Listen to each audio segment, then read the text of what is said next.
Demand for Uganda's grain and other crops in the region and beyond should be harnessed in order to strengthen the country's agriculture export potential, but also lift the sector from the effects of the COVID-19 pandemic. We are seeing that Tanzania is now a major leader in supplying food in the region.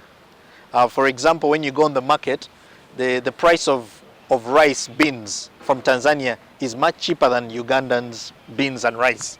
And then we are having the challenge of our maize crossing the border to Kenya, either on quality level or on whatever other concern. It's a big challenge now with our export as well of food. So it's very important that we become strategic on our food security. And this is where I would encourage that we need ways and incentives that people who have lost jobs in the formal sector to participate in agriculture, production as well as distribution.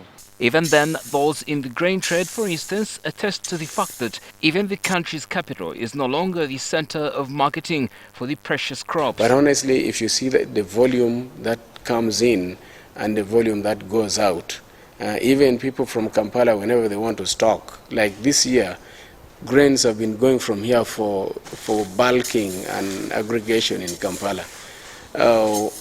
About 2 months ago, we've been receiving, when we dried out here, when the grains here dried out, we started receiving grains from Kampala. It was amazing. Economists are now advising government to focus energies on strengthening and developing a robust agricultural value chain. We have on one side a big market, South Sudan, DRC, Rwanda, and then on the other side we have the access to the port of Kenya and Tanzania. So in between here we can have ways in which, through a network of high level storage facilities, we can control the food prices in the region, the food distribution. Such interventions could include stock financing, for instance.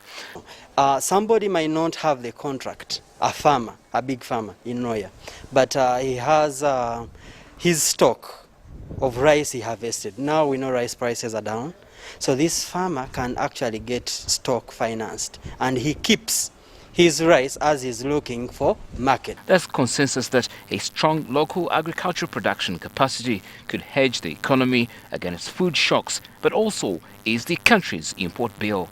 Malcolm Sime, NTV Weekend Edition.